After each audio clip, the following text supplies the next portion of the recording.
అమ్మవారికి సంబంధించినటువంటి ఉపాసనని నవరాత్రులుగా నిర్వహిస్తూ ఉంటాం. అమ్మవారి యొక్క ఉపాసన చేత రజోగుణ తమోగుణాలు నశిస్తాయి అని. అందుకే ఆవిడ మహిషాసుర మర్దనం చేస్తుంది. మీరు ఏ శక్తి పేరు చెప్పండి, ఆ శక్తులన్నీ ఏదో ఒక శక్తిలోంచి ఉత్పన్నమై ఉంటాయి. దానిని ఆదిశక్తి అని పిలుస్తారు. అమ్మవారిచ్చినటువంటి శక్తిని వినయంతో ఎవడు ఉపయోగించాడో అలా ఉపయోగించేటటువంటి క్రమమునకు భక్తి అని పేరు. ఆవిడ యొక్క శక్తిని కొలవడం ఎవరికి సాధ్యం కాదు. మనందరి యొక్క అభ్యున్నతి కొరకు ఆమె కారణమవుతూ ఉంటుంది. ఇవే ఆవిడ నామాలుగా ప్రకాశించే.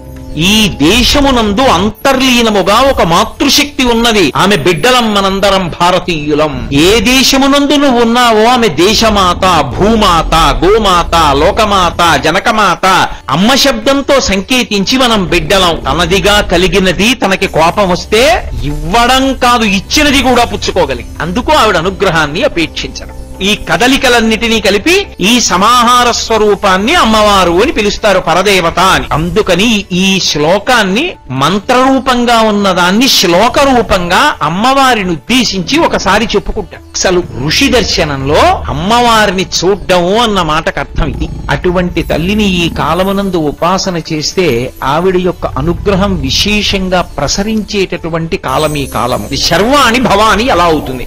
అయితే మనం తరించడానికి భక్తి అన్న మాట అందులోంచి అలా ఉత్పన్నమవుతుంది.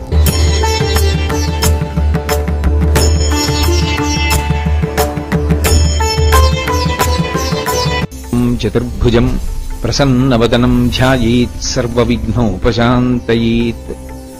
గురుర్బ్రహ్మా గురుర్విష్ణుః గురుర్దేవో మహేశ్వరః గురుః సాక్షాత్ పరం బ్రహ్మ తస్మై శ్రీ గురవై నమః. వ్యాసాయ విష్ణురూపాయ వ్యాసరూపాయ విష్ణవే నమో వై బ్రహ్మనిధయే వాసిష్ఠాయ నమో నమః. కూజంతం రామ రామేతి మధురం మధురాక్షరం ఆరుహ్య కవితాశాఖాం వందే వాల్మీకికోకిలం. శ్రుతిస్మృతిపురాణానాం ఆలయం కరుణాలయం నమామి భగవత్పాదశంకరం లోకశంకరం. వాగర్ధావివ సంపృక్తౌ వాగర్ధ ప్రతిపత్తయే జగతః పితరౌ వందే పార్వతీ పరమేశ్వరౌ. సూక్తిం సమగ్రయతున స్వయమేవ లక్ష్మీః శ్రీరంగరాజమహిషీ మధురైః కటాక్షైః.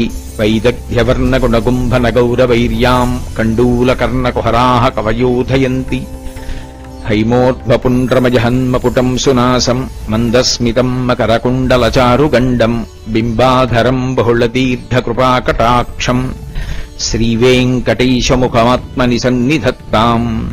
విమలపటి కమలకుటి పుస్తకరుద్రాక్షసస్తహస్తపుటి కామాక్షి పక్ష్మలాక్షి కలిత విపంచి విభాసి వైరించి. మనోజవం మరుతతుల్యవేగం జితేంద్రియం బుద్ధిమతాం వరిష్టం. వాతాత్మజం వానరయూథముఖ్యం శ్రీరామదూతం శిరసా నమామి. ఆపదామపహర్తారం దాతారం సర్వసంపదాం లోకాభిరామం శ్రీరామం భూయో భూయో నమామ్యహం. సింధూరారుణ విగ్రహాం త్రినయనాం మాణిక్యమౌళిస్ఫురత్తారానాయకశేఖరాం స్మితముఖీం ఆపీనవక్షోరుహాం పాణిభ్యాం అళిపూర్ణరత్నచషకం రక్తోత్పలం బిభ్రతీం. సౌమ్యాం రత్నఘటస్థరక్తచరణాం ధ్యాయేత్ పరామంబికాం. హరి ఓం. పరమేశ్వర స్వరూపైన సభకి నమస్కారం.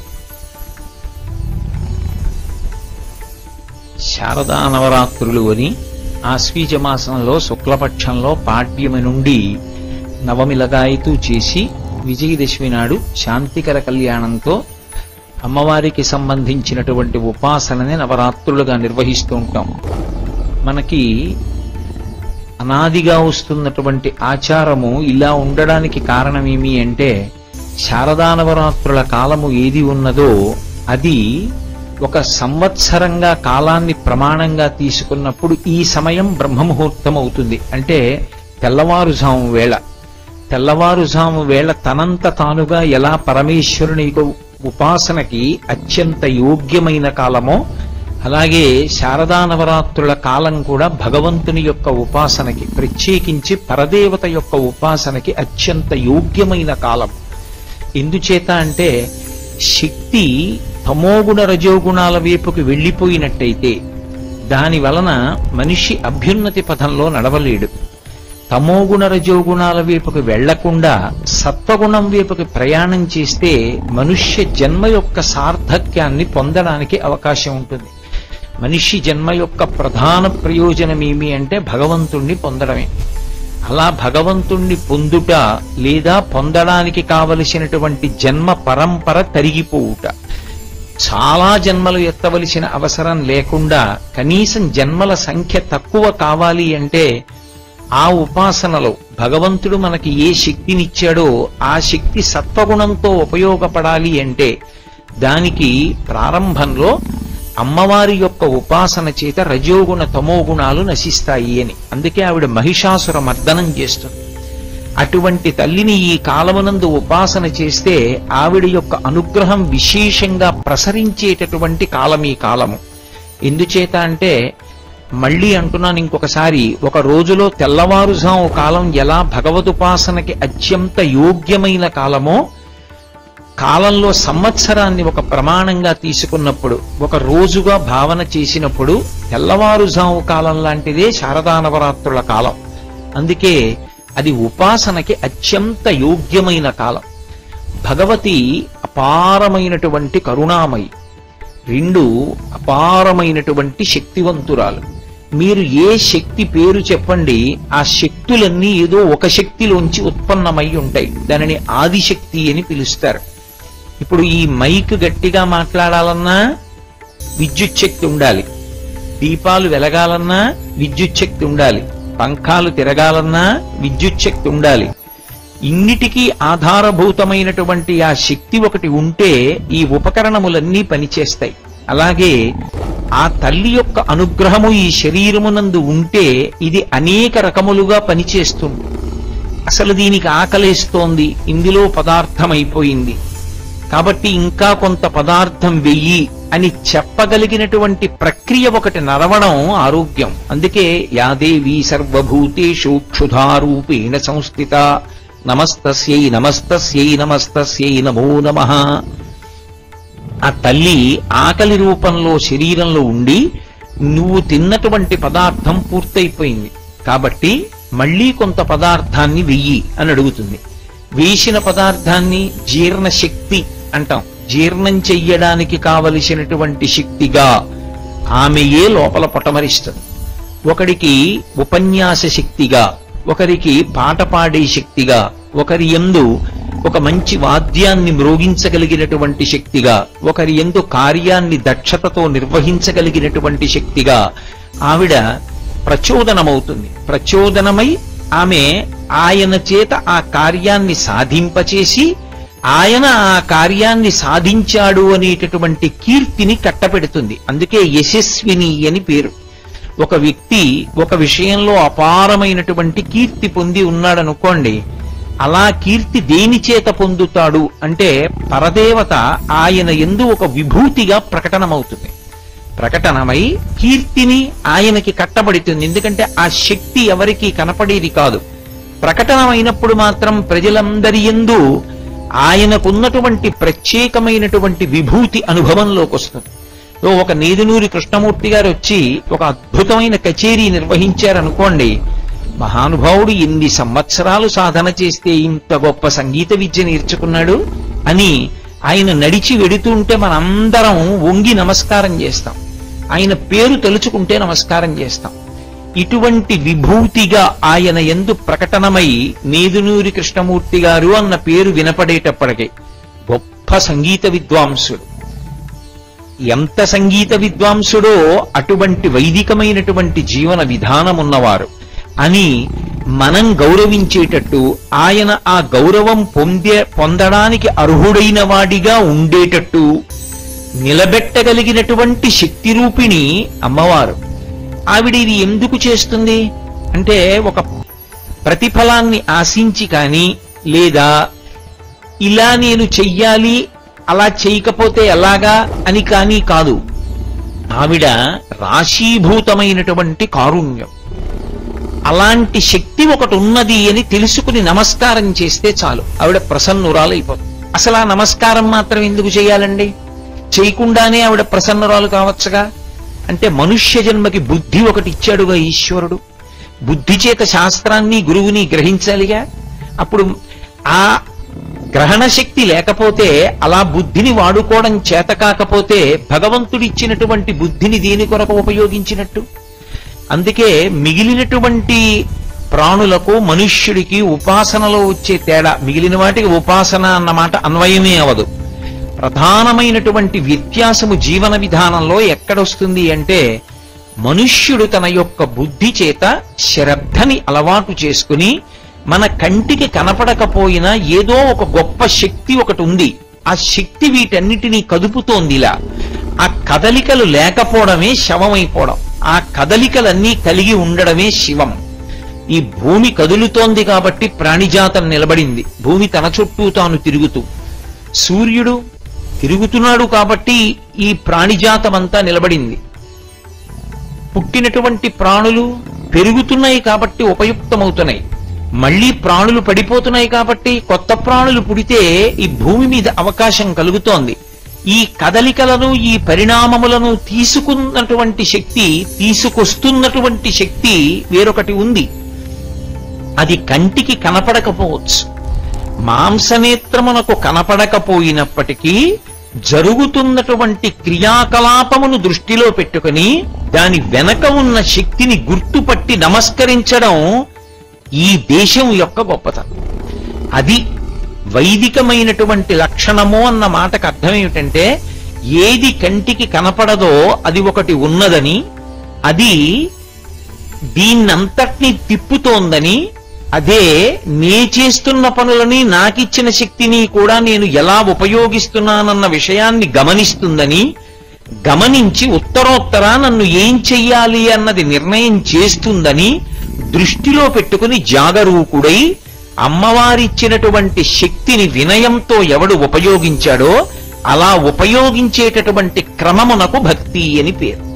తప్ప అసలు ఒక పదార్థం ఒకటి అటువంటిది ఉన్నది అన్న స్థితి ఎరుకలోకి లేకుండా యాంత్రికంగా ఏదో పువ్వులు తెచ్చి భగవంతుడి పాదాల మీద వెయ్యడం అది తంతవుతుందేమో కానీ మనసులో ఆ విశ్వాసము కొరవడిపోయిన నాడు ఆ చేసేటటువంటిది ఫలప్రదం అవుతుంది అని చెప్పడం కష్టం.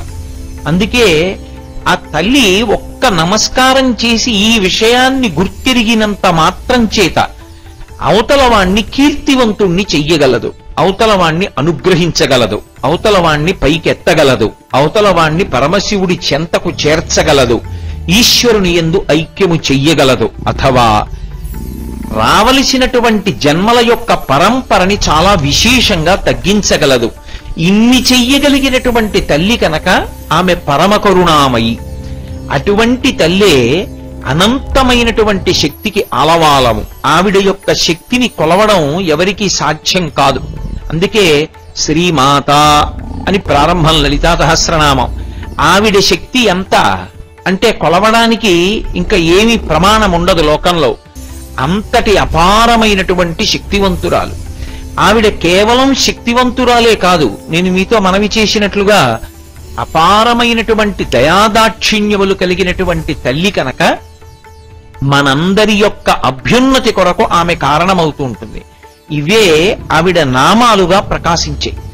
నామము అని నేను అన్నప్పుడు గుర్తుపట్టడానికి తల్లిదండ్రులు పెట్టినటువంటి లౌకికమైన ఒక పేరు అని అనుకోకూడదు.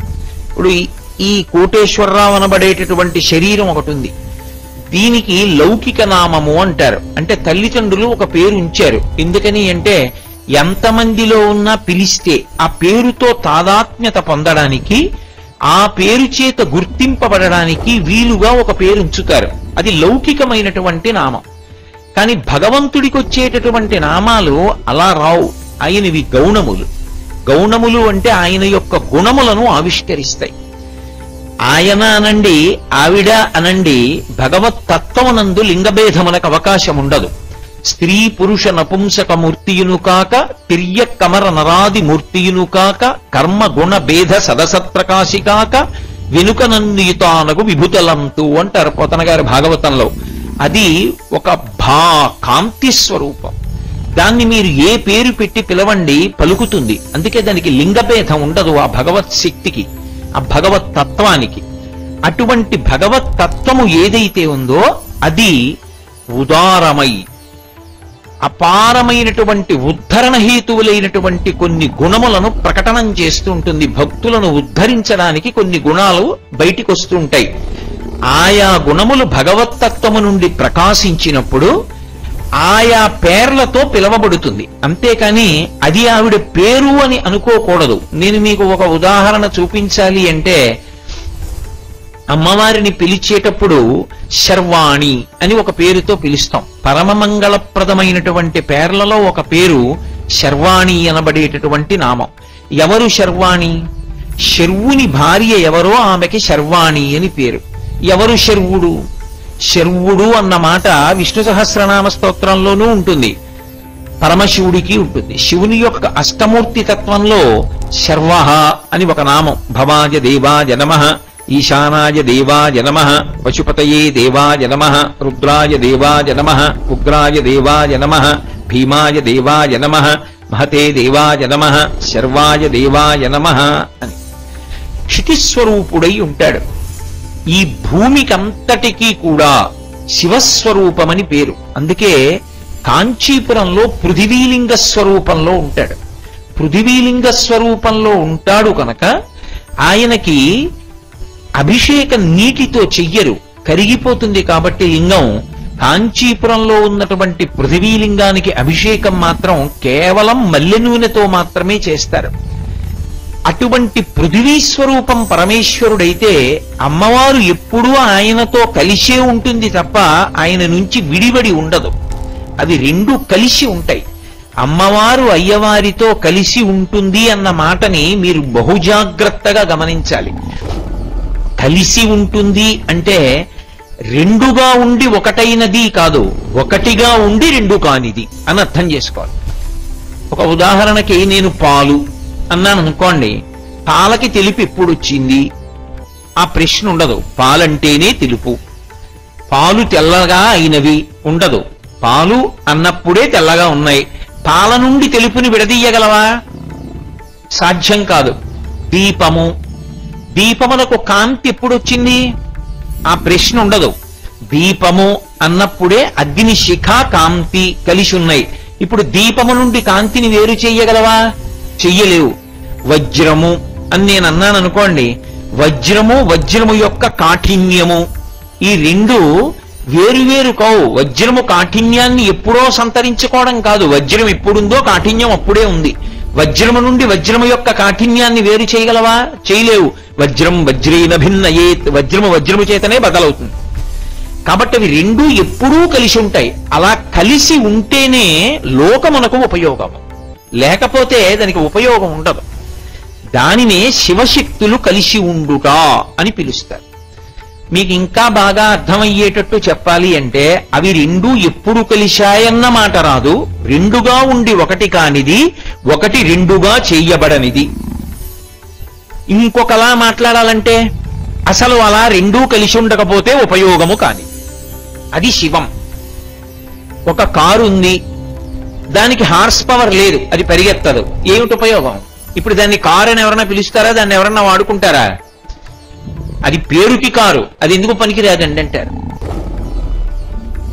ఆ వస్తువునకు ప్రయోజనము దానికి ఉండవలసినటువంటి శక్తితో కలిసి ఉంటే, అందుకనే హార్స్ పవర్ అంటాడు, ఆశ్విక శక్తి. ఆ కారు యొక్క పరిగెత్తగలిగిన శక్తి, కారు అభిన్నము, రెండు ఒకటే. కారు నుండి ఓ కారు నుండి పరిగెత్తే శక్తి నువ్వు బయటికి రా అంటే రాదు.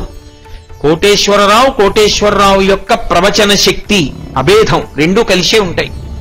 కోటేశ్వరరావు ఇక్కడికి రాకుండా కోటేశ్వరరావు ప్రవచన శక్తిని పంపిస్తానండం సాధ్యం కాదు. ఆయన వస్తేనే ఆయన ప్రవచన శక్తి ఆయనతో వస్తుంది. అందుకే అవి రెండు కలిసి ఉండి ఉపయుక్తములవుతుంటాయి తప్ప అసలు అవి రెండుగా ఉండి ఒకటి కానివి, ఒకటై ఉండి రెండుగా చేయబడనివి, రెండు కలిసి ఎప్పుడూ ఒకటిగా ఉండి ఉపయుక్తమైనవి, అవి శివశక్తులు. ఇప్పుడు అటువంటిది కాబట్టే మళ్ళీ కలిసిపోయినప్పుడు ఇక శివశక్తులని రెండుండవు, శివా అయిపోతుంది. శివ పరమశివుడు, శివా అమ్మవారు. ఇంకా మళ్ళీ వేరు పేరు ఉండదు, ఆ పేరులో దీర్ఘం చేతనే ఇద్దరు కలిసిపోయి ఉండిపోతారంతే. అలా ఉంటేనే ఉపయుక్తము. ఇప్పుడు నేను శర్వ క్షితిస్వరూపుడైనటువంటి పరమశివుడు అన్నాను అనుకోండి, అమ్మవారు అందులో ఎక్కడుందండి అని ప్రత్యేకం పేరు ఉండదు. శర్వాణి, శర్వుని భార్య శర్వాణి. పరమశివుడు భూమిగా ఉన్నాడు అన్నప్పుడు పరమశివుడు భూమిగా ఏం చేశాడో అదే అమ్మవారు. లేదు ఇంకా మీకు బాగా అర్థమయ్యేట్టు చెప్పాలంటే కారు యొక్క పరిగెత్తగలిగిన శక్తి, అమ్మవారిని శక్తిగా చెప్తాం కాబట్టి ఈ భూమిగా ఉందనుకోండి, ఈ భూమి ఉంటే ఏమిటి ప్రయోజనాలు, ఈ భూమి ఉంటే ఏవి ప్రయోజనాలు అని చెప్పబడతాయో అవన్నీ అమ్మవారు. ఇది ఋషి యొక్క దర్శనం, ఇది భారతీయ దర్శనము అని పిలుస్తారు. భారతీయ దృక్పథంలో ఏం చేస్తారంటే దీన్ని విజ్ఞాన శాస్త్రము చేత వేరు చేసి ఇలా ఈ శక్తి తనంత తాను ఉంది తప్ప దీనికి వెనక ఎవరో లేరని అనరు. ఉన్నాడు, వాడు మాంసనేత్రములకు కనపడడు.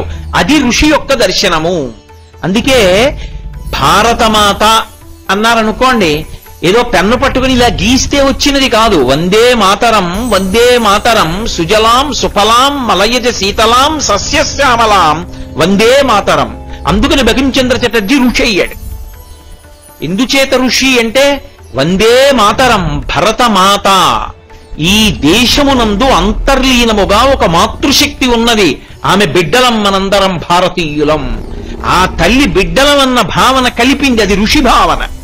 అది ఇంకా విస్తృతి పొందితే శంకర భగవత్పాదులు మాతా చ పార్వతీదేవి పితాదేవో మహేశ్వర బాంధవా శివభక్తాశ్చ స్వదేశో భువనత్రయం. 3 లోకములు మేమే, అన్నదమ్ములమే, అక్క చెల్లెళ్ళమే. పార్వతీ పరమేశ్వరులు మా తల్లిదండ్రులు. దేశభక్తి అన్న దగ్గరికి వచ్చేటప్పటికి ఏ దేశమునందు నువ్వు ఉన్నావో ఆమె దేశమాత, భూమాత, గోమాత, లోకమాత, జనకమాత. అమ్మ శబ్దంతో సంకేతించి మనం బిడ్డలం. అమ్మ అన్నంత చేరిక ఇంకెవరి విషయంలో ఉండదు. కాబట్టి నాన్నగారి దగ్గరైనా కొంత పరిమితి భయం ఉంటాయేమో, అమ్మ దగ్గర ఆ మాట ఉండదు. అమ్మ అంటేనే నా అభిసంబంధం, హృదయ సంబంధం. అటువంటి సంబంధం ఉంది కాబట్టి అమ్మా అని పిలిచారు. పిలిచి దేశాన్ని గౌరవించాడు బకించంద్ర చటర్జీ. అలా భూమి అంటే భూమికి ఏ శక్తులున్నాయో ఆ శక్తుల్ని కేవలంగా ఏదో పదార్థ శక్తిగా మాత్రమే గుర్తించకుండా అవి పరదేవత యొక్క అనుగ్రహములు అని, ఈ మాంసనేత్రమునకు ఏవి కనపడతాయో అవి కాకుండా ఇంకా అసలు నేత్రమునకు కనపడనివి ఋషికి మాత్రమే భగవంతుని యొక్క అనుగ్రహము చేత సమాధి స్థితి యందు వినబడినవి మంత్ర రూపంలో వేదంలో ఋషులిచ్చారు. అది తాత్విక దర్శనం అంటే. ఆ దర్శనం ఒక్క భారతదేశంలో ఋషులు మాత్రమే చేశారు. అందుకే ఋషికి ప్రత్యేకం తర్పణం. ఈ దేశంలో వాళ్ళు ఒకవేళ మనుష్య సంతతిగానే జన్మించినప్పటికీ ఆయన ఋషి, ఆయనకి తర్పణం ఉంటుంది. ఋషి తర్పణము అని చెప్పి ఋషికి తర్పణం ఇస్తారు. వ్యాస భగవానుడి పేరు చెప్పి ప్రారంభంలో తర్పణం ఇస్తారు. ఎందుకని అంటే ఋషి దార్శనికుడు. భగవంతుడు చెప్పిన మాటలు, వేదమంత్రాలు ఎవరు వ్రాయలేదు, ఆయన సమాధిలో ఉండగా ఆయనకి వినపడ్డాయి ఋషికి. ఎవరు విన్నాడో ఆయన ఏం చేశాడంటే శృతి, తన చెవితో స్వరంతో వినపడిన మంత్రాన్ని తన శిష్యుడికి చెప్పాడు. పరంపరాగతంగా పుస్తకం యొక్క ఆధారం అవసరం లేకుండా చెవిని ఆధారం చేసుకుని స్వరప్రోక్తంగా వేదమంత్రాలు ప్రమాణములుగా నిలబడ్డాయి. అందుకే ఏది ప్రమాణము? వేదమే ప్రమాణము. మొదటి ప్రమాణమేది వేదమే, శృతి ప్రమాణము. అలా మనకి అందించినటువంటి ఋషి దార్శనికుడై పరీక్షా కేంద్రంలో దొరికేటటువంటి శక్తిని, మాంసనేత్రములకు కనపడే శక్తిని మాత్రమే కాక భగవంతుని యొక్క అనుగ్రహం చేత తనకి దర్శనమైనటువంటిది, తనకి వినపడినటువంటి దాన్ని లోకమునకు ప్రకాశింపజేస్తాడు. మీకు ఇంకా బాగా అర్థం కావాలంటే ఒక విత్తనాన్ని తీసుకొచ్చి నేను గాలిలో దారం కట్టి వేలాడదీశాను అనుకోండి. వర్షం పడింది, సూర్యరశ్మి పడింది, అది మొలకలెత్తుతుందా? మొలకలెత్తదు. అదే విత్తనాన్ని మట్టిలో పెట్టాననుకోండి, చుక్క నీళ్లు పడ్డాయి, అంకురం వస్తుంది. అంటే ఇప్పుడు మీకు ఒక పరీక్ష చేత మట్టి తగిలితే తప్ప విత్తనము అంకురము కాదు.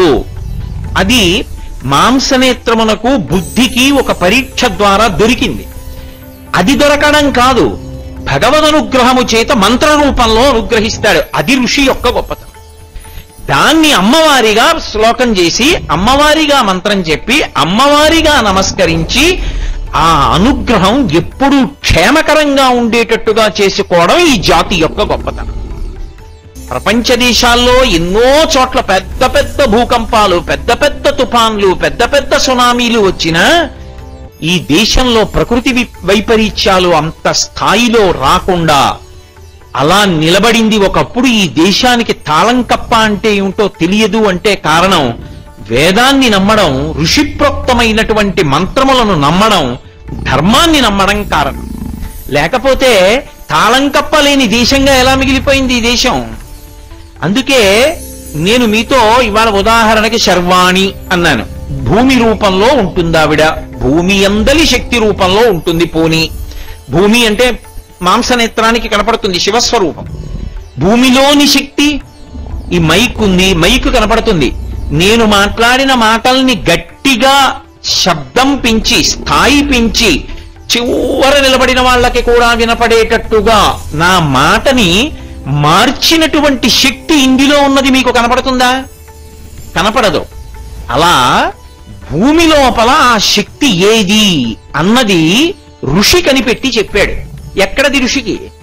ఊహ కాదు. ఇది బాగా గుర్తుపెట్టుకోవాలి మీరు. ఋషిది ఊహ కాదు. ఋషిది సమాధి యందు భగవద్వాక్యం ఆయనకి వినపడింది. అందుకే వేదమంత్రములు అంత పరమసత్యములయ్యాయి. వేదంలో ఏం చెప్పబడిందో విజ్ఞాన శాస్త్రవేత్తలందరూ ఒక స్థాయి దాటిన తర్వాత దాన్ని అంగీకరించారు. ఎందుకని అంటే భారతదేశం ఏ శక్తిని అంగీకరించి నమస్కరిస్తోందో అది ఉంది ఎక్కడో, అది మాకు కనపట్టలేదు, కానీ దాని అనుగ్రహమే ఇదంతా అంటున్నారు. ఋషి అన్నాడు, భూమి వంక చూసి అశ్వక్రాంతే రథక్రాంతే విష్ణుక్రాంతే వసుంధరా అన్నాడు. వసుంధరా అని పిలిచాడు భూమిని. భూమికి ఎన్నో పేర్లున్నాయి. అసలు మొట్టమొదటి పేరే భూమి. భూమి అన్న పేరు దీనికి ఎందుకు వచ్చింది అంటే ఇది నీటిలోంచి పైకి తేలింది. ఆదివరాహమూర్తి తన దంస్త్ర చేత పైకెత్తాడు అని కదు చెప్తాం. సృష్టి ప్రారంభంలో ఆకాశాద్వాయు వాయురగ్ని, ఆకాశము నుండి వాయువు, వాయువు నుండి అగ్ని, అగ్ని నుండి మనకి నీరు, నీటి నుండి పృథివీ ఏర్పడ్డాయని. ఈ నీటిని కూడా ఒకప్పుడు పక్కకి తోసి ఈ భూమిని పైకెత్తి నిలబెట్టారు అని పరమేశ్వరుడు. అందుకే శంకర భగవత్పాదుల పైకెత్తినటువంటి శక్తి స్వరూపం కాబట్టి విష్ణు స్వరూపంతో పోల్చి మాట్లాడారు. అవిద్యానామంతస్తిమిరమిహిరో ద్వీపనగరి జడానాం చైతన్యస్తబకమకరంద శృతిఝరి దరిద్రాణం చింతామణి గుణనికా జన్మ జలధౌ నిమగ్నానాం దంస్ట్రా మురరిపు వరాహస్య భవతి అన్నారు. ఇప్పుడు ఆ భూమి గురించి మాట్లాడుతూ ఋషి అంటాడు వేదంలో, అశ్వక్రాంతే రథక్రాంతే విష్ణుక్రాంతే వసుంధరా. వసుంధరా భూమికి ఒక నామం. భూమి మొదటి నామం. ఎందుకని అంటే ఇది నీటి నుండి పుట్టింది కాబట్టి భూమి. ఇది వసుంధర ఎందుకైంది? దీనికి ఆ పేరు ఎందుకు రావాలి వసుంధర అని అంటే భూమికి వసుమతి అనొక పేరు, వసుంధర అనొక పేరు. వసుమతి అన్న మాటకి ఏమిటంటే అర్థం, అసలు ప్రపంచంలో ఐశ్వర్యము అని నువ్వు ఏది పిలుస్తున్నావో అది ఎక్కడ నుండి రావాలి? దీని నుండే రావాలి. ఇది దీని నుండి కాకుండా వేరొక భూతము నుండి రాదు. ఐశ్వర్యము అంటే నీకు భోగం అనుభవించడానికి, సుఖం అనుభవించడానికి కారణములు ఏ ఉన్నాయో అది ఉన్న కారణం చేత నేను సంతోషంగా ఉన్నానండి, సుఖపడుతున్నానండి అని ఏవంటావో అవి ఏవైనా దీంట్లోంచే రావాలి. ఇది కాకుండా ఇంకొకటి లేదు అలా రావడానికి.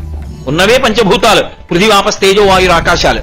ఈ ఐదిటిలో నీకు సుఖకారకములైనవన్నీ ఇందులోంచే వస్తాయి. అసలు సుఖకారకం అవడానికి ముందే ఉండాలి. ఇదొకటి ఉండాలా ఈ శరీరం? అమ్మయ్య చాలా హాయిగా ఉందండి, అదిగో నాకు ఆ పంఖా గాలి తగులుతోంది అనాలంటే ఇదొకటి ఉండాలా? ఇది ఉండాలంటే అన్నం కావాలా? అన్నం ఎక్కడి నుంచి వస్తుంది? భూమిలోంచి రావాలి. భూమి ఒకసారి పండి నా దగ్గర పండించే శక్తి అయిపోతుంది అనొచ్చా? అనకూడదు. అంటే భూమి యందు ఓషధీతత్వం ఉంటుంది.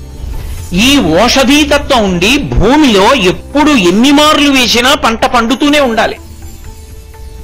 అలా ఉంటుంది కాబట్టి వసుమతి అసలు ఈ శరీరం ఉండడానికి కారణమైంది మొదటి ఐశ్వర్యం.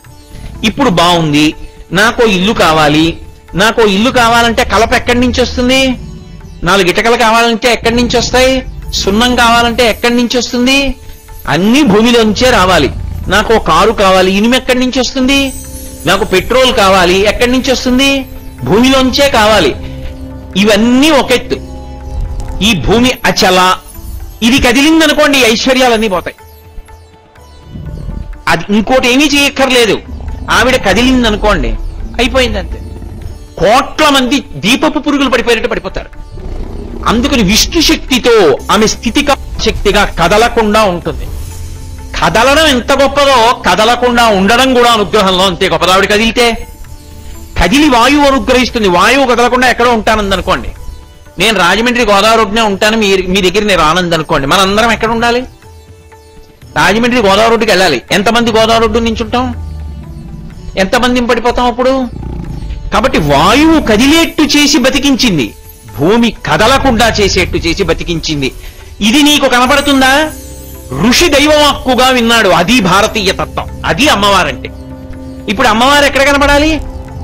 ఈ భూమి కదలకుండా ఉండడంలో నా బ్రతుకులో అమ్మవారుంది, నా కడుపులో ఆకలిలో అమ్మవారుంది, నా దాహంలో అమ్మవారుంది, నా మాటలో అమ్మవారుంది, నా చూపులో అమ్మవారుంది, నా కదలికలలో అమ్మవారు, నా సమాధిలో అంటే నేను కదలకుండా కూర్చున్న ధ్యాన స్థితిలో అమ్మవారుంది. అమ్మవారు కానిదేది ఉంది ఇప్పుడు? ఆవిడ అనుగ్రహం సత్వగుణం వైపుకి వెళ్ళకపోతే ఈ కదలికలన్నీ తప్పుడు మార్గంలోకి వెళ్ళిపోతాయి. నువ్వు పాడవుతావు, 10 మంది పాడవుతావు, అశాంతికి కారణమవుతాడు. ఇది అమ్మా నాకు ఇచ్చిన శక్తులు సక్రమ మార్గంలో పెట్టు. ఇందుకు అమ్మవారి ఆరాధనలు ప్రకృతి నుండి జీవుడి వరకు ఆవిడే కదపాలి సక్రమంగా. ప్రకృతి విలయతాండవం చేసిందనుకోండి, ఉండవలసినట్టు ఉండకుండా మారిందనుకోండి ప్రకృతి, అదే విలయం. గాలి ప్రసన్నంగా కదిలిందనుకోండి సుఖకారకం. వాయు ప్రాణ సుఖం వాయు.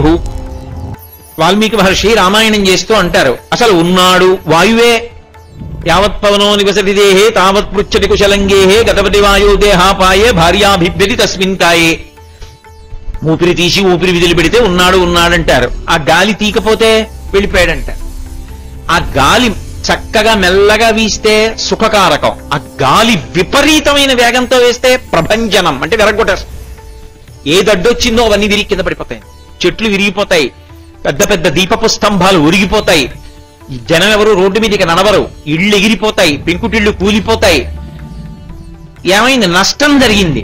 అదే మామూలుగా చక్కగా వీచింది గాలి, అందరూ సుఖంగా ఉన్నారు. ఇప్పుడు అది ఎంత వేగంతో ఉండాలో అలాగే ఉండాలి అంటే ఆ కదలికల వెనక ఉన్న శక్తి పట్ల నీకొక కృతజ్ఞత ఉండాలి. అది ఋషి వాక్యం. ఆ కృతజ్ఞత లేకుండా అనుభవిస్తానంటే ఆవిడకో నాడు కోపం వస్తుంది. వీడు కృతజ్ఞుడు, నా అనుమతి లేని నాడు వీడికి ఎన్నున్నా ఆపుకోలేడు. వస్తుందని తెలుసుకోగలడేమో, భూకంపం వస్తుంది అని తెలుసుకోగలవేమో, భూమి కంపించకుండా చేయగలవా? తుఫాన్ వస్తుందని తెలుసుకోగలవేమో, తుఫాన్ రాకుండా చేయగలవా? గాలి గంటకి 120 కిలోమీటర్ల వేగంతో వీస్తుందని తెలుసుకోగలవేమో, దీపపు స్తంభం ఒరగకుండా చూసుకోగలవా?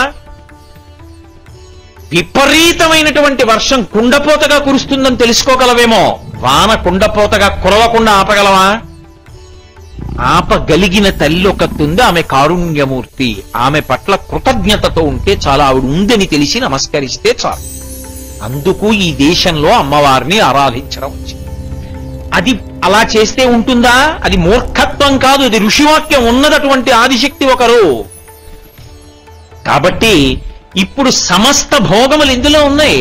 బతుకు నుండి ఐశ్వర్యము నిలబడ్డం వరకు ఈమె యందే ఉన్నాయి. శర్వాణి భూమిలో ఉన్నాయి. అందుకని ఆమె వసుమతి, వసుంధర. సమస్త ఐశ్వర్యము ఆమె యందున్నది, ఐశ్వర్యమును ఆమె ధరించి ఉన్నది. కాబట్టి ఆవిడ అనుగ్రహిస్తే తీసిస్తుంది, ఆవిడ అనుగ్రహించకపోతే ఇవ్వదు. కలిగి ఉండడం వేరు, కలిగి ఉన్నది తనదిగా ఉండడం వేరు. నా దగ్గర ఉన్నవన్నీ నావి కావు. బ్యాంకులో ఒక ఆయన ఉద్యోగం చేస్తూ వెళ్లి క్యాషియర్ పదవిలో కూర్చుని 10 లక్షలు తెచ్చి అక్కడ పెట్టాడు. అయ్యో పాపం ఆకలితో ఉన్నాడండి, చాలా మంచి ఆయన, భగవంతుడిని నమ్ముకున్నాడు, ఇల్లు లేదు, 6 లక్షలు ఇచ్చి ఫ్లాట్ కొనుక్కోమంటానని చెప్పి పిలిచి ఇచ్చేయగలడా? ఉన్నా ఆయనది కాదు, ఆయన ఇవ్వలేడు, ఆయన కొన్ని నియమాలకి లోబడి ఉన్నాడు. ఇస్తే ఎందుకు ఇచ్చాడో ఎలా ఇచ్చాడో చెప్పాలి, ఆఖరణ మిగిలిందెంతో చెప్పాలి, పుచ్చుకుంటే ఎందుకు పుచ్చుకున్నాడో చెప్పాలి. పుచ్చుకోకూడని రీతిలో పుచ్చుకోకూడదు, ఇవ్వకూడని రీతిలో ఇవ్వకూడదు, నియమాలకి లోబడి చెప్పాలి. భూమాత తనదిగా కలిగినది తానివ్వగలిగినది, తనదిగా కలిగినది తనకి కోపం వస్తే ఇవ్వడం కాదు ఇచ్చినది కూడా పుచ్చుకోగలిగినది. అలా కాకుండా ఉండడానికి ఆవిడ పూజ, అందుకు ఆవిడ అనుగ్రహాన్ని అపేక్షించడం. కాబట్టి వసుమతి, వసుంధర, విశ్వంభర అవి ఆవిడ పేర్లు. విశ్వం అంటే ఏది కళ్ళకి కనపడుతోందో అది విశ్వం, ఏది కళ్ళకి కనపడదో వాడు విశ్వనాథుడు, వాడు విష్ణువు, ఆవిడ అమ్మవారు. కాబట్టి ఇప్పుడు ఆవిడే విశ్వంభర. ఈ జగత్తునంతటినీ ఎవరు భరిస్తున్నారు? ఇంతమందిని, ఇన్ని వాహనాల్ని. అందుకే ఆవిడికి గోత్ర అని ఒక పేరు. పర్వతముల చేత ఆచ్ఛాదింపబడుతుంది. అన్ని పర్వతాల్ని ఎవరు మోస్తున్నారు? ఆవిడే. అందుకని ఆవిడికి గోత్ర అని ఒక పేరు. ఆవిడికే క్షితి అని ఒక పేరు, అవని అని ఒక పేరు. అవని అంటే విష్ణువు యొక్క అంశ రాజు యందు ప్రవేశించి రాజు ద్వారా ధర్మం నిలబడేటట్టు చేస్తుంది. ధర్మము నిలబడేటట్టు చేసి పాపం పెరగకుండా చూసి, ఆవిడికి ఎంతమంది ఉన్నా బరువు కాదు, పాపం పెరిగిపోతే బరువు. పాపము పెరగకుండా విష్ణువే రాజు రూపంలో వచ్చి పరిపాలన చేస్తుంటాడు. అందుకే నా విష్ణు పృథివీపతి, విష్ణువాంశ లేకపోతే పృథివీపతి కాలేడు. ఇన్ని ఐశ్వర్యాలు ఆవిడిచ్చేటట్టుగా చేసినవాడు పృథు చక్రవర్తి. అందుకని ఆయన పేరు మీద పృథ్వీ. ఆవిడ క్షమ, ఆవిడంత ఓర్పు ఉన్న వాళ్ళు ఎవరు లేరు. ఇన్నిస్తున్నా ఆవిడికి గౌరవం ఏంటి? కాళ్ళు పెట్టి ఆవిడ మీద నడుస్తాం. ఆవిడ మీద అస్తమానం పనున్నా లేకపోయినా, బస్ ఎక్కినా ఉమ్ములే, ఆటో ఎక్కినా ఉమ్ములే, కారు ఎక్కినా ఉమ్ములే, స్కూటర్ మీద ఎడుతున్నా ఉమ్ములే. గాలికి వెనకమే ఎవరి మీద పడుతుంది? అక్కర్లేదు, మనకి నోట్లోకి వచ్చింది ఉమ్మేయడం అంతే. ఉమ్మేసినా ఆవిడ మీదే. ఇల్లు కట్టుకోవాలి, గుణపం బట్టి తవ్వినా ఆవిడ మీదే. మూత్ర విసర్జన చేస్తే ఆవిడ మీదే. మల విసర్జన చేస్తే ఆవిడ మీదే. ఆవిడెందుకు భరిస్తోంది? పసితనంలో తెలియక అమ్మ ఒళ్ళో మలమూత్ర విసర్జన చేసినా సరే పాపం వీడు పిల్లవాడు, ఇంతకన్నా వీడికి శక్తి లేదని కారుణ్యంతో కాపాడినటువంటి అమ్మ యొక్క విశాల హృదయం ఎలా ఉంటుందో అలా, అయ్యో వీడికి ఇంతకన్నా దిక్కు లేదని కాలు పెట్టి నడుస్తున్నా, ఇన్ని తప్పు పనులు చేస్తున్నా ఆవిడ తప్పులంటలేదు నా బిడ్డలని ఓర్పుతో నిలబడుతోంది. కాబట్టి క్షమా, క్షితి. ఆ తల్లికే జ్యా అని ఒక పేరు. జ్యా అంటే నీ మాంసనేత్రానికి ఎన్ని భూతాలు కనపడుతున్నాయో, ఎన్ని ప్రాణులు కనపడుతున్నాయో అవన్నీ చివరికి ఇందులోకే వెళ్ళాలి. ఇంకొకటి లేదు వెళ్ళడానికి. ఆకాశంలోకి వెళ్ళవు, నీటిలోకి వెళ్ళవు, లేదా వాయువులో ఉండిపోవు. ఎక్కడికి వెళ్ళాలి? ఈ భూమిలోకే వెళ్ళిపోతాయి. ఈ భూమి స్వరూపమంతా ఏమిటంటే ఎన్ని సంవత్సరముల నుండి, ఎన్ని వేల సంవత్సరముల నుండి ఎన్ని ప్రాణులు ఇందులోకి వెళ్ళిపోయాయో. దుర్వాసన లేకుండా, ఆనవాలు లేకుండా, భయపడవలసిన అవసరం లేకుండా తనలోకి కలుపుకుంటుంది ఇన్నిటిని. జ్యా, ఆవిడలోంచే మళ్ళీ పుడుతుంది మంగళప్రదంగా ప్రాణి. ఇన్నిటికీ ఆధారభూతము ఆ తల్లే. ఆ తల్లి అందులో శక్తిగా ఉండి ఇన్నిటిని ప్రచోదనం చేస్తోంది, ఉత్పాదనం చేస్తోంది. ఆ కంటికి కనపడకుండా ఇవన్నీ చేస్తున్నటువంటి తల్లి ఉందే, వాటిని గుణములుగా ఋషి కీర్తించాడు, అప్పుడు నామములుగా వచ్చాయి. లేకపోతే భూమికి భూమి ఒక పేరు చాలుగా, ఇవన్నీ ఎందుకు అంటే అవి ఆవిడ గుణములు. ఆ గుణములు ఎక్కడి నుంచి వచ్చాయంటే వెనక ఉన్నటువంటి శక్తి యొక్క విస్ఫోటనము. ఆవిడ అనేక రకాల అనుగ్రహాలన్నిటినీ కలిపి నామాలుగా పిలిచాడు. ఇప్పుడు ఇవన్నీ నామాలు తలుచుకుంటే ఒక భక్తి ఏర్పడుతుంది. ఆ భక్తి ఏర్పడితే నిద్రపోయిన వాడు లేచినప్పుడు కాలు పెట్టలేడు. అమ్మా ఇంత గొప్పదానివి జగన్మాత, నీ మీద కాలు పెడుతున్నానమ్మా, నా బతుక్కి తప్పట్లేదు, నన్ను క్షమించు.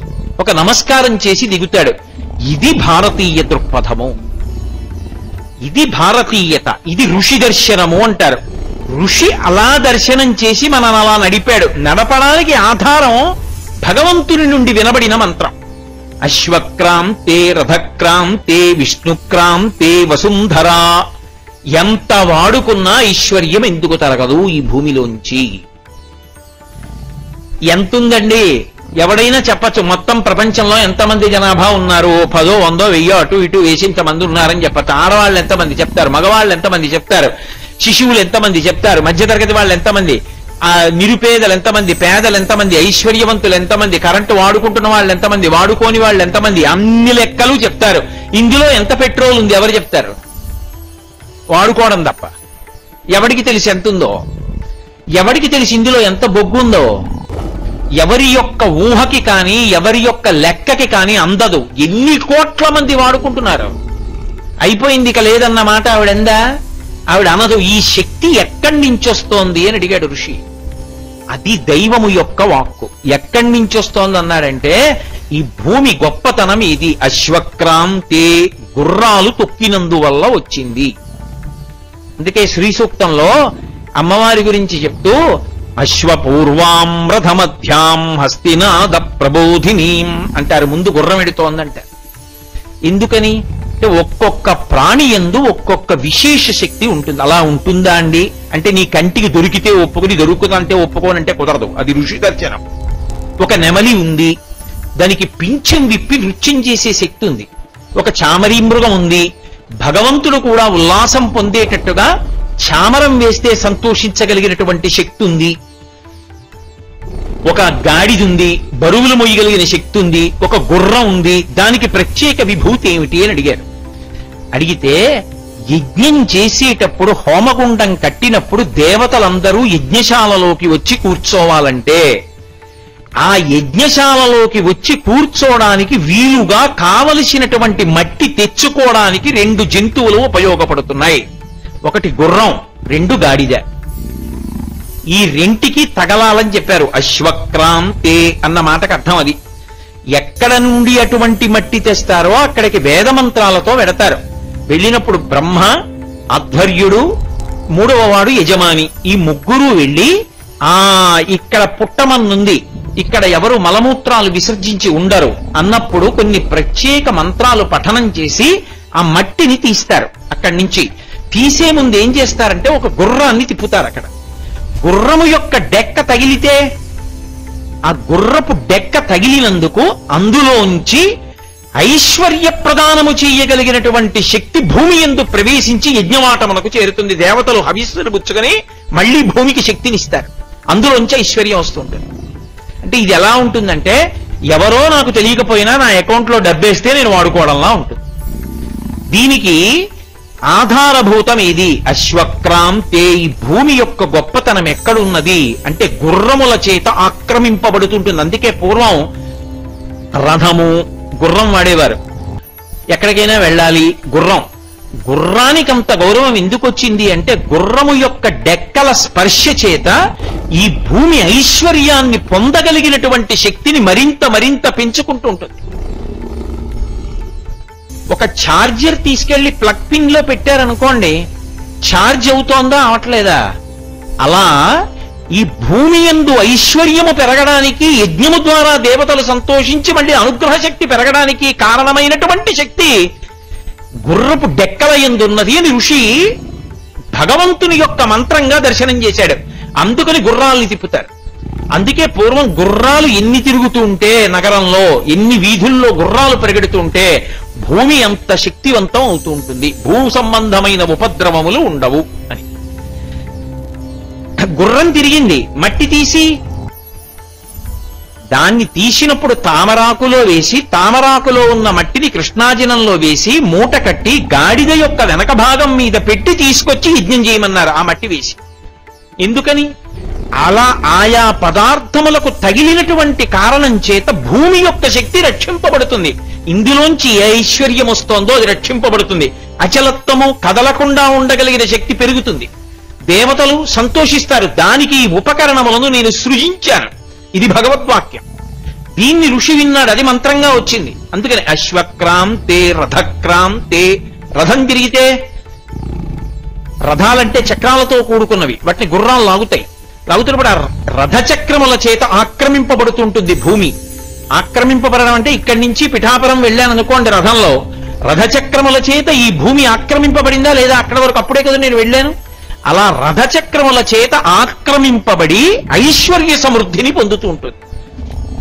కాబట్టి అశ్వక్రాంతే రథక్రాంతే.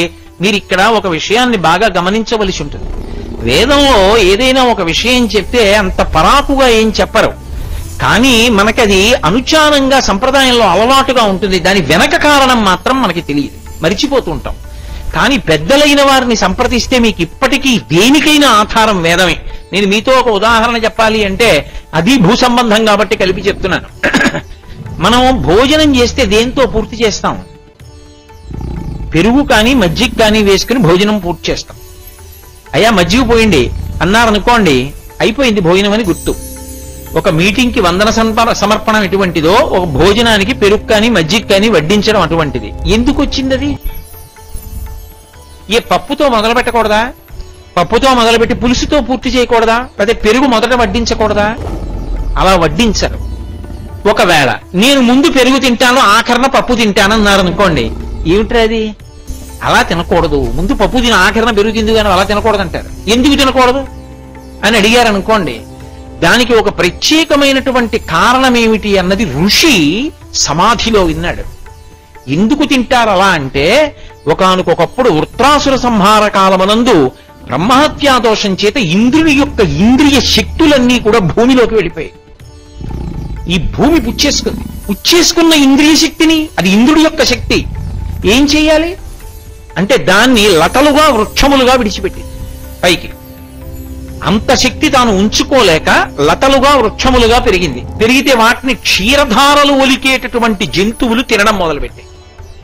ఆవులు, గేదెలు, మేకలు, గొర్రెలు ఇలాంటివన్నీ తిన్నాయి. ఇంద్రుడు ప్రజాపతిని అడిగాడు, అది నా శక్తి. ఒకప్పుడు దేవతల కోసం వృత్రాసుర సంహారం చేసినప్పుడు నా శక్తి అంతా కూడా ఇంద్రియ శక్తి భూమిలోకి వెళ్ళిపోయింది. అది బ్రహ్మహత్య కాబట్టి.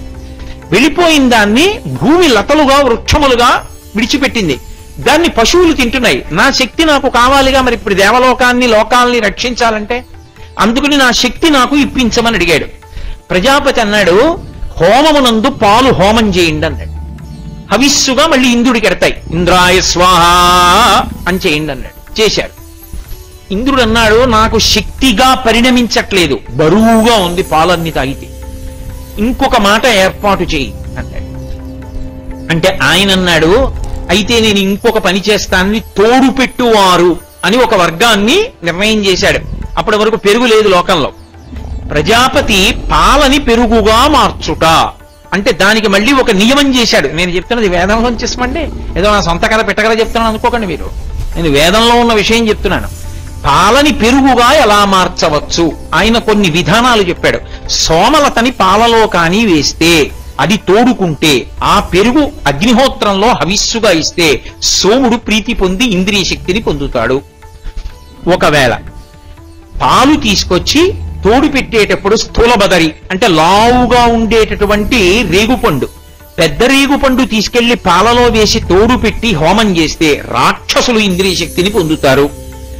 ఒకవేళ అందులోకి తండులములు అంటే ఔషధులు, మనం వ్రతం అవి చేసేటప్పుడు బియ్యం పోస్తామే, ఆ తండుల రాసి కొద్దిగా తీసుకుని పాలలో వేస్తే పాలు తోడుకుంటే, వాటితో హోమం చేస్తే విశ్వే దేవతలు ప్రీతి చెందుతారు.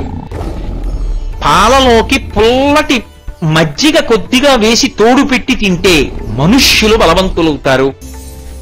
పాలలోకి పెరుగు వేసి తోడు పెట్టి తోడుకున్న పెరుగు హోమంలో వాడితే ఇంద్రుడికి శక్తి కలుగుతుంది. ఇంద్రుడికి శక్తి కలిగితే మనందరికీ శక్తి కలుగుతుంది. వేదంలో ఇంద్రుడు వేరు, అందరూ రక్షింపబడతారు. అందుకే హనుమ ప్రయాణం ప్రారంభిస్తూ కూడా ఇంద్రుడికి నమస్కారం చేస్తారు.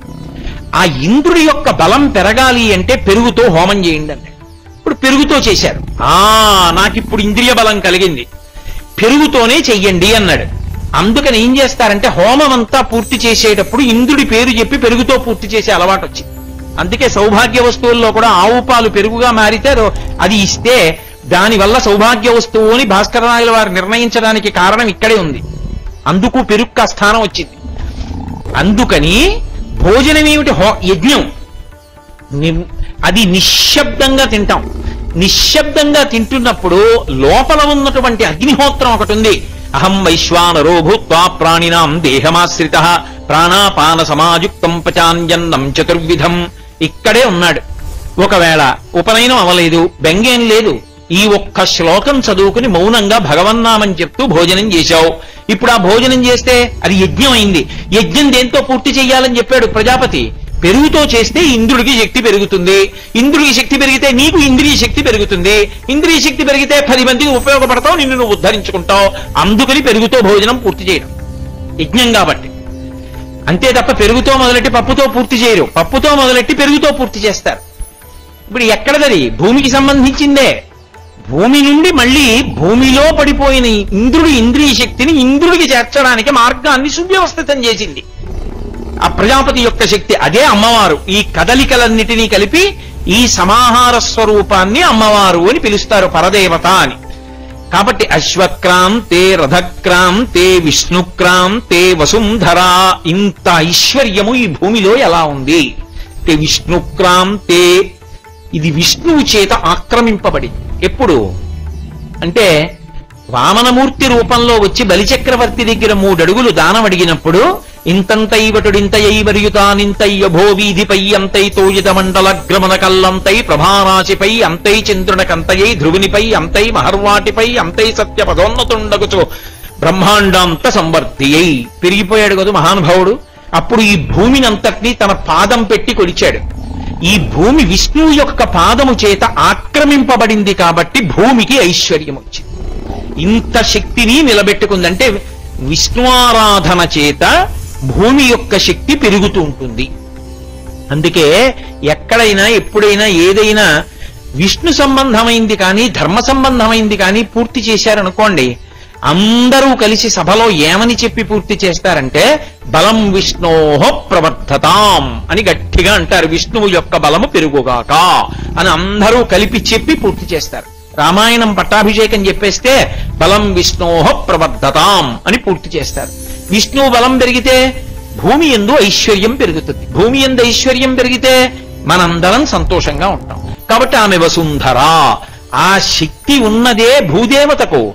ఆ శక్తి ఏది ఉన్నదో అదే పరదేవం.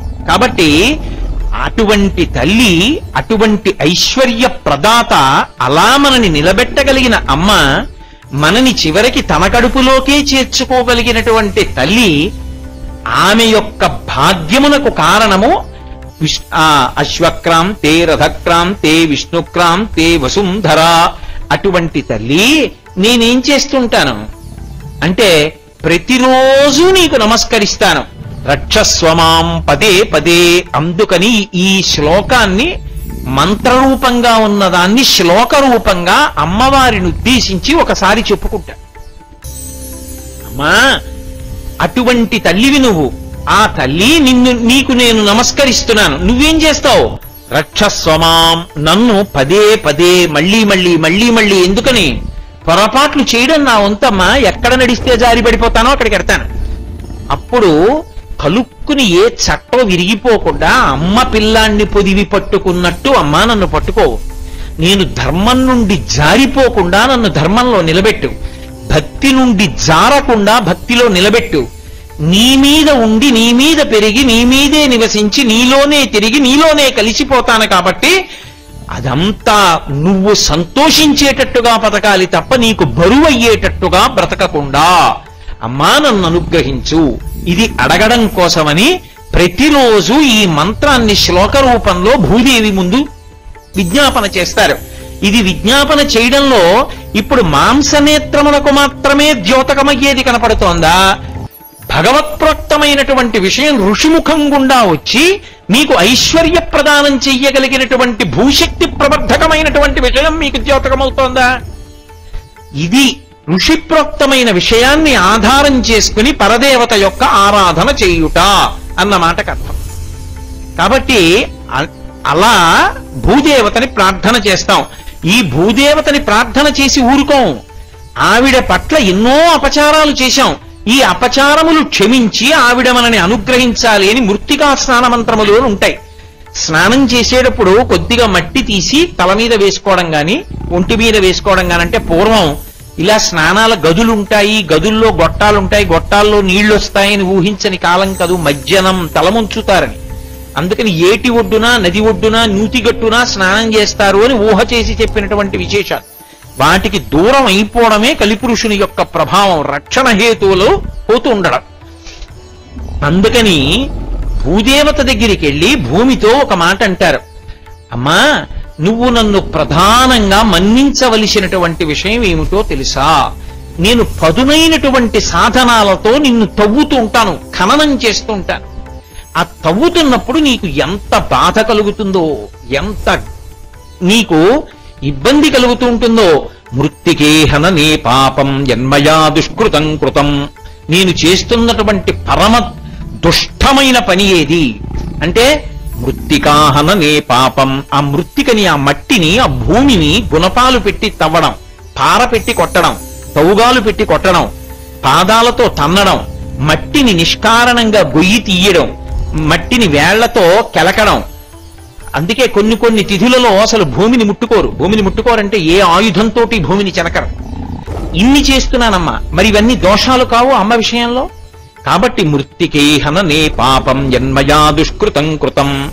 నువ్వెవరు? మృత్తికే బ్రహ్మదత్తాసి కాశ్యపేనాభిమంత్రిత. అమ్మా నువ్వు సాక్షాత్తు పరబ్రహ్మము చేత తీసుకుని రాబడినటువంటి రూపానివి. నువ్వు కాశ్యపేనాభిమంత్రిత, నాకు చెందిన దానివి కావు. నేను అమ్మా నువ్వు అనుగ్రహించావు కాబట్టి బతుకుతున్నాను నీ మీద. అసలు ఎవరిది ఇది? ఇది ఋషిది. ఈ భూమి మనుష్యులదు కాదు. ఈ భూమికి యజమాని ఎవరు అంటే కశ్యప ప్రజాపతి. అందుకని కాశ్యపి అని దానికి పేరు. అందుకే మృత్తికే బ్రహ్మదత్తాసి కాశ్యపేనాభిమంత్రిత అన్నాడు ఋషి. ఎందుకని? పరశురాముడు ఈ భూమినంతటినీ గెలిచేశాడు. అప్పుడు క్షత్రియులందరినీ ఓడించినప్పుడు ఈ భూమి పరశురాముడిది అయిపోయింది. పెద్ద యజ్ఞం చేశాడు పరశురాముడు. చేసినప్పుడు ఈ భూమినంతటినీ ధారబోయ్యాలన్నాడు. దానికి తగిన బ్రహ్మవేత్త దొరకద్దు.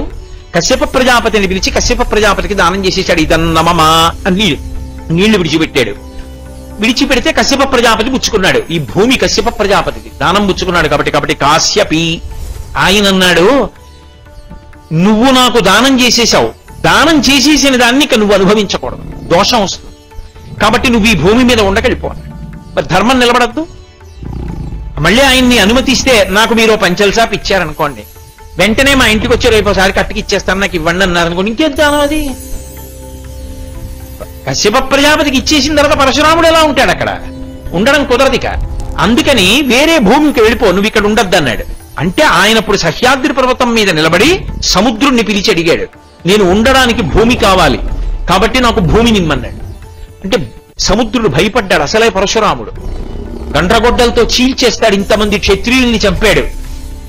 నేను ఎక్కువిస్తే అంతెందుకంటావేమో, తక్కువిస్తే ఏం అంత తక్కువ ఇచ్చావంటావేమో, రెండూ భయమే. నువ్వే బాణం వేయి, ఎక్కడ పడితే అక్కడ వరకు నేను వెనక్కి వెళ్ళిపోతానంటే నాలో ఉన్న భూమి నీకు ఇచ్చేస్తాను. అప్పుడు బాణం వేశాడు. అది ఎక్కడ పడిందో అక్కడ వరకు సముద్రం వెనక్కి వెళ్ళింది. ఆ సముద్రం వెనక్కిడితే వచ్చిన భూములు ఏమున్నాయో వాటిని పరశురామ భూములు అంటారు. ఇప్పటికే కర్ణాటక, కేరళ వైపు ఉన్నటువంటి ప్రఖ్యాత క్షేత్రాలు పరశురామ క్షేత్రాలు అంటారు. కారణం అదే. కాబట్టి భూమి అంతా ఎవరిది? పరమేశ్వరుడిది. పరమేశ్వరుడు పరశురామావతారంగా వచ్చినప్పుడు ఎవరికి ఇచ్చాడు? కశ్యప ప్రజాపతికి ఇచ్చాడు. నాకు చెందిన దానివి కావు, కానీ ఋషి అనుగ్రహించాడు. ఒరే ఋషి ధర్మాన్ని మీరు పాటించండి, భూమి బాగుంటుంది, మీరు బాగుంటారు, తరిస్తారు, కాబట్టి ఉండండి భూమి మీద నన్ను అనుగ్రహించాడు. నేనేం చేస్తున్నాను? తెల్లవారి లేస్తే చేసేదంతా నిన్ను ఇబ్బంది పెట్టడం. వృత్తికే హననే పాపం జన్మయా దుష్కృతం కృతం వృత్తికే బ్రహ్మదత్తాసి కాశ్యపేనాభిమంత్రిత. అటువంటి తల్లి నువ్వు నన్ను అనుగ్రహించు. ఎలా అనుగ్రహించాలి? నాకు కావలసినంత పుష్టిని అనుగ్రహించు. పుష్టి అంటే లోపల బలాన్ని ఇయ్యి, మనసుకి తేజస్సుని ఇయ్యి, బయట ఐశ్వర్యాన్ని ఇయ్యి. అలా ఎందుకు ఇవ్వాలి? పై సర్వే ప్రతిష్ఠితం, నీ యందు సర్వము ప్రతిష్ఠింపబడింది, నీ యందు లేనిదేదీ లేదు. ఇందాక చెప్పే కదా వసుంధర అన్న మాటకు అర్థం, అన్నీ నీ యందే ఉన్నాయి. అటువంటి తల్లి మృత్తికే దేహి మే తుష్టిం, ఓ భూమి నాకు తుష్టినియ్యి, ఇచ్చి అన్నీ నీలో ఉన్నాయి కాబట్టి నన్ను అనుగ్రహించు అందుకే ఋషి దర్శనము అన్న మాటే అంత గొప్పగా ఉంటుంది. మీరు చూడండి, శ్రీ సూక్తంలో ఒక మంత్రం ఉంటుంది, అది భూసంబంధం. అమ్మవారికి గంధం అలంకారం చేసేటప్పుడు ఆ మంత్రం చెప్తుంటాం, గంధద్వారాం దురాదర్శాం నిత్యపుష్టాం కరీషిణీం ఈశ్వరీం సర్వభూతానాం తామిహోపహ్వజే శ్రియం అని. ఆ మంత్రం అమ్మవారికి గంధం అలదడానికి వాడతాం గాని అసలు ఆ మంత్రం ఎవరిదో తెలుసా? భూదేవతకి సంబంధించింది. ఋషి దర్శనం చేశాడు. గంధద్వారాం దురాదర్శాం. మనకి పంచతన్మాత్రలను ఉంటాయి, పృథివీ ఆపస్తేజో వాయురాకాశను ఆశ్రయించి శబ్ద స్పర్శ రస రూప గంధములు ఉంటాయి. వాసన ఎక్కడుంటుంది అంటే భూమిలో ఉంటుంది.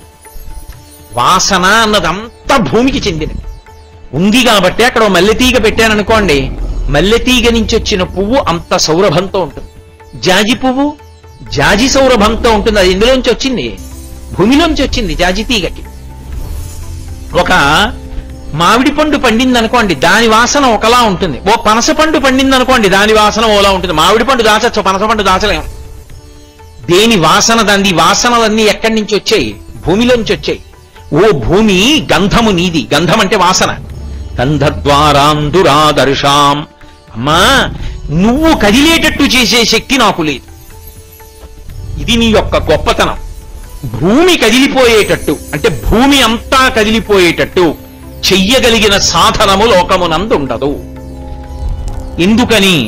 అది మహాపాప కర్మ కనుక ఈశ్వరుడు అంగీకరించలేదు. అటువంటి సాధన ఉండదు ఎక్కడైనా. అంటే భూమి కదిలేటట్టుగా ఏదీ చేయకూడదు. అందుకే చిన్నతనంలో మాట అనేవారు మాకు, ఎందుకు రానికి చెప్పులు చప్పుడవుతాయి నడిస్తే అనేవారు. అంటే గబ్బగబ్బా నడిచి చెప్పులు టప్ టప్ టప్ చప్పుడు రాకూడదు. నడిచి వెడుతూ ఉంటే పదఘట్టనము వినపడకూడదు. అంటే భూమి యొక్క అదురు వినడానికి వీల్లేదు. అంత జాగ్రత్తగా నడవాలి. కాబట్టి అమ్మా, నిన్ను నేను కదపగలిగిన వాడను కాను, అటువంటివి చెయ్యకూడదు నేను.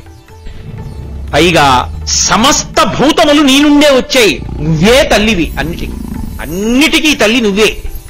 ఇది అసలు ఋషి దర్శనంలో అమ్మవారిని చూడ్డము అన్న మాటకు అర్థం ఇది. ఇది నా దేశానికి తప్ప ఎక్కడ లేదు. నా అంటే మన. ఆ సంతోషంలో ఆ మాట అంటానంతే. ఈ సృష్టి అంతా ఎలా రావాలి? జరాయుజములు. జరాయుజములు అంటే మావి చేత పుట్టాలి, మావి చేత ప్రాణి పుట్టాలి. అది ఎక్కడ ఉంటే పుడుతుంది? ఓ ఆవుకి దూడ పుట్టాలి, మావితో పుట్టాలి. అది ఎక్కడ నిలబడుతుంది? ఎక్కడ తింటుంది? ఎక్కడ ఈంటుంది? భూమి మీదే. కాబట్టి జరాయుజములన్నీ నీలోంచే పుట్టాలి. అలాగే అండజములు గుడ్డులోంచి వచ్చేవి. పక్షులు పాములు వీటి పిల్లలు గుడ్డులోంచి వస్తాయి. గుడ్డులోంచి వచ్చేవన్నీ ఎక్కడ ఉండాలి? అది ఆకాశంలో ఎగరచ్చు. పుట్టడం మాత్రం భూమి మీదే పుట్టాలి. గుడ్డు ఆకాశంలో పెట్టదు, అది భూమి మీద పెడుతుంది, చెట్టు మీద ఎక్కడో పెడుతుంది. కాబట్టి భూమిలోంచే వచ్చాయి జరాయుజములు, అండజములు.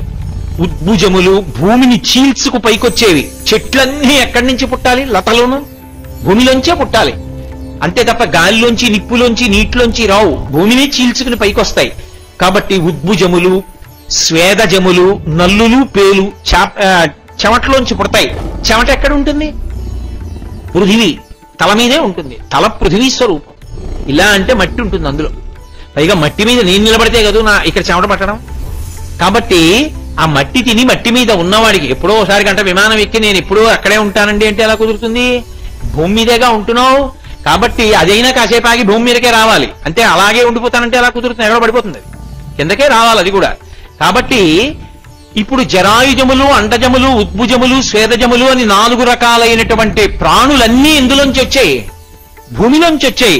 భూమిలోంచి వచ్చినప్పుడు అందరికీ తల్లి ఆవిడైతే నేనేమని అడగాలి? నేను బాగుండాలని అడగాల, అందరూ బాగుండాలని అడగాల? నా కుటుంబం అంటే వసుధైవ కుటుంబకం.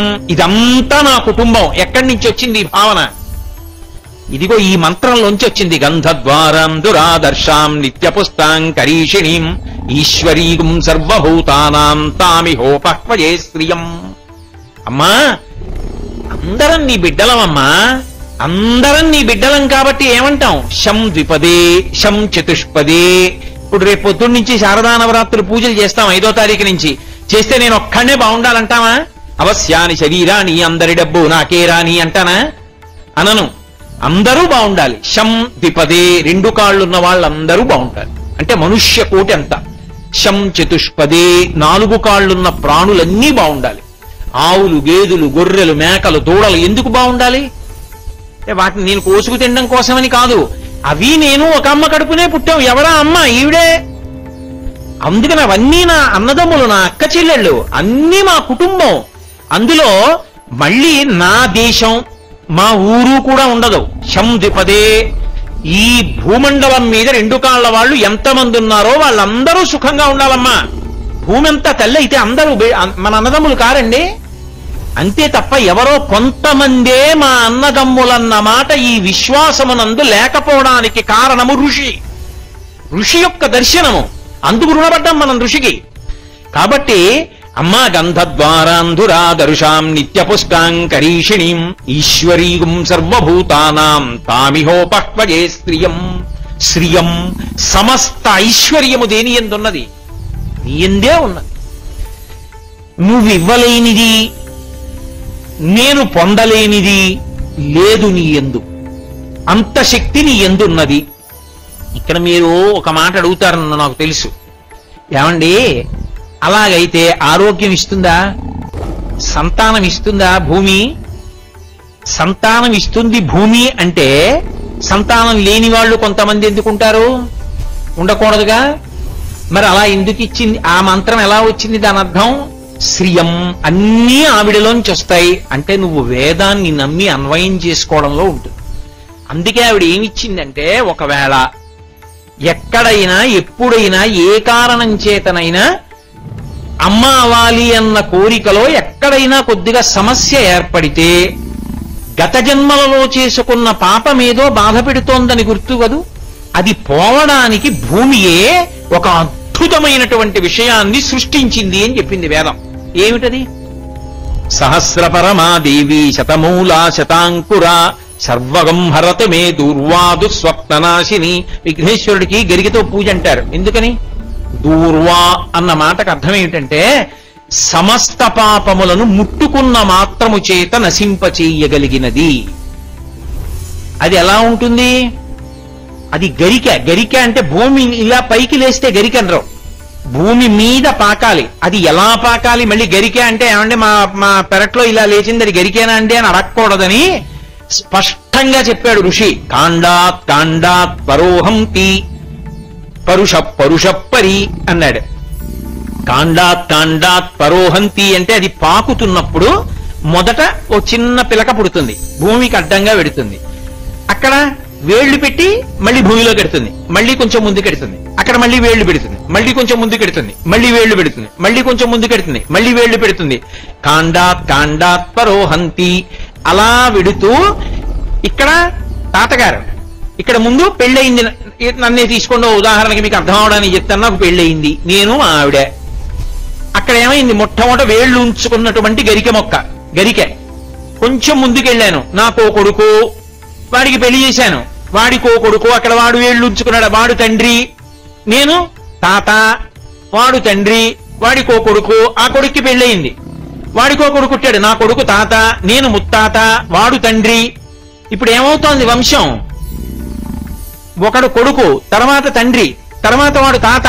ఇది ఎక్కడికక్కడ వేళ్లు పెట్టుకుని ఎడుతున్న గరికె. ఇదే ఈశ్వర శక్తి. ఇది అలా నువ్వు పొందడానికి సుఖం అడ్డొచ్చింది ఏదుందో ఆ పాపం పోగొట్టడానికి అది భూమి మీదకి వచ్చింది. దాన్ని ముట్టుకో, దాన్ని తల మీద పెట్టుకో, మృత్తికతో కలిపి ఈ మంత్రం చెప్పి స్నానం చేయి. అది ఎంత పని చేస్తుంది? కేవలం సంతాన విషయంలో కాదు, దుస్వప్ననాశిని. నమ్మకం ఉండి చేయి, దుస్వప్న దోషం పోతుంది దాన్ని వెళ్ళి ముట్టుకుంటే. నేను అప్పుడప్పుడు ఎప్పుడన్నా పీడకలు వస్తే ఒకసారి పొద్దున్న నడవడానికి వెళ్ళినప్పుడు కాసేపు అది ఎక్కడుందో చూసుకుని ఒకసారి ముట్టుకుంటూ ఉంటాను. కాబట్టి సహస్రపరమాదేవి శతమూలా శతాంకురా సర్వగం హరతు మే దూర్వాదు స్వప్ననాశిని. కాండాత్ పరోహంతి పరుష పరి అని అది సహస్రేణ శతేన చ. ఇప్పుడు అది అలా పాక్కుంటూ వెళ్ళింది. ఇక్కడ మొదలెట్టి ఆ గరిక అక్కడ వరకు ఉంది. ఇప్పుడు అది ఎన్నిసార్లు వేళ్లు ఉంచుకుంది? అనంతం. ఆశీర్వచనం చేశారనుకోండి, ఆచంద్రతారార్కం వంశాభివృద్ధిరస్తు. 3 తరాలు, 4 తరాలు, 5 తరాలు, 6 తరాలు గుర్తుంటుంది. మనం మచిలీపట్నం పెడితే ఉపన్యాసాలకు ఎవరో ఒక ఆయన నన్ను ఆయనతో తీసుకెడుతూ వరుసగా టకటక వాళ్ళ తండ్రి గారు, తాతగారు, ముత్తాతగారు, ఆ పైన 6 పేర్లు చెప్పారు. నేను తెల్లబోయిన అయ్యబాబా ఇదేమిటండి ఈ రోజుల్లో ముగ్గురినే చెప్పట్లేదు ఎవరు మీరు ఇంతమందిని చెప్పారన్నాను. అయ్యయ్యో వాళ్ళని తలుచుకోపోతే ఎలాగండి వాళ్ళందరూ కట్టిన ఇల్లు అన్నాడు ఆయన. పైగా ఓ ఇల్లు చూపించి నేను ఆయనకు నమస్కారం రా బాబు, మనసులో ఇంత గౌరవం ఈ రోజుల్లో ఉన్నవాడు మహానుభావుడు, నిజంగా ఈయనకి నమస్కారం చేయవలసిందే మనసులో అనుకున్నాను. కాబట్టి అలా ఊంచుకుంటూ వెళ్ళిపోయింది గరిక. ఎంత దూరం వెళ్ళిపోయింది ఏమో, ఎన్ని తరాలు. ఇది ఎక్కడ ప్రారంభం? ఋషి దగ్గర మొదలు చెప్తావు అంతే, చివర ఉండకూడదు. అందుకే ఏ ఋషి సంతానంలో నువ్వు వచ్చావు అక్కడ ప్రారంభం చేస్తారంతే. ఆత్రేయస అర్చనానస సావాస్వాత్రయ ఋషయ్య ప్రవరాన్విత ఆత్రేయస గోత్ర ఆపస్తంభ సూత్ర కృష్ణ యజుశాఖాధ్యాయీ కోటేశ్వర శర్మ అంభోభివాదయే అంతే. అక్కడ మొదలైంది, అంతం ఉండదు. ఆచంద్రతారార్కం, చంద్రుడు తారకలు ఉన్నంత కాలం నా వంశం అలా ఉంటుంది. ఇది భూమి యొక్క గొప్పతనం. అందుకని వసుంధర. ఎవరిచ్చారు ఇవన్నీ? అమ్మవారే. వేదంలో ఇంకో చమత్కారం ఉంది. అసలు ఒక్కొక్క కాలమునందు ఒక్క విశేషానుగ్రహాన్ని ఇవ్వడానికి ఒక్కొక్క చెట్టుగా ప్రకాశిస్తుంది ఆవిడ. ఈ శారదా నవరాత్రుల్లో శమీ వృక్షంగా ప్రకాశిస్తుంది. వెంకటేశ్వర స్వామి వారికి కూడా కులదైవం. అందుకే శమీ వృక్షం నీడలో కూర్చుని ఏమైనా చదువుకుంటే చాలు, అమ్మవారి పాదాల దగ్గర కూర్చున్నట్టే అని చెప్తారు పెద్దలు. ఆ శమీ వృక్షంగా అమ్మవారు వచ్చింది, పార్వతీదేవి వచ్చింది. బిల్వ వృక్షంగా లక్ష్మీదేవి వచ్చింది. తులసి చెట్టుగా సాక్షాత్తుగా లక్ష్మీనారాయణులే ఆవిర్భవించారు. రావి చెట్టుగా బ్రహ్మ విష్ణు మహేశ్వరులు వచ్చారు. అంకోల వృక్షంగా పరబ్రహ్మతత్వం వచ్చింది. అందుకే ఒక్కొక్క చెట్టుకి ఒక్కొక్క గొప్పతనం. రసో వైసహ, మళ్ళీ పరబ్రహ్మతత్వం ఆనందమయమైనటువంటిది రాశీభూతమై ఘనమైతే రసహ, రసాలము, మామిడి చెట్టు. అందుకే అన్ని శుభాలకి దాన్ని వాడతాం. కాబట్టి ఇప్పుడు ఇన్ని శక్తులతో కూడుకున్నటువంటి ఈ వసుంధర, ఈ భూదేవత, ఈ శక్తులు, ఈ శక్తుల యొక్క సమాహార స్వరూపం ఏది ఉన్నదో ఆ తల్లికి నమస్కారం చేస్తున్నాను. ఆవిడ శర్వాణి.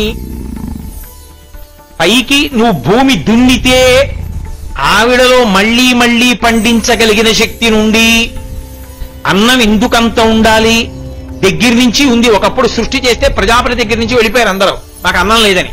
అప్పుడు ప్రజాపతి ప్రార్థన చేశాడు, ఈ భూమి ఎంత శక్తి ఉండాలని. తర్వాత పృథు చక్రవర్తి నిలబెట్టాడు. అందుకే ఓషధీ తత్వంతో ఎన్ని మాటలు దున్ని ఎన్ని మాటలు వేయండి మళ్ళీ పండుతూ ఉంటుంది.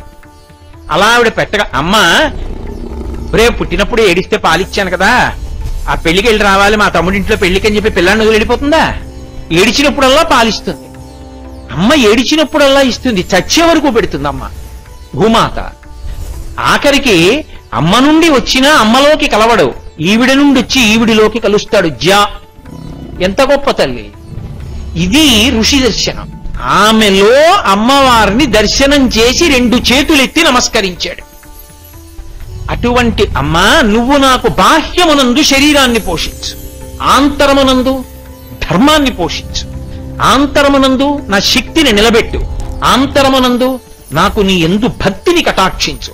కృతజ్ఞతతో పండింది తింటున్నాను, ఇచ్చింది అనుభవిస్తున్నాను, కదలకుండా ఉంది కాబట్టి భోగం అనుభవిస్తానన్న బ్రతుకు నాకు వద్దమ్మా.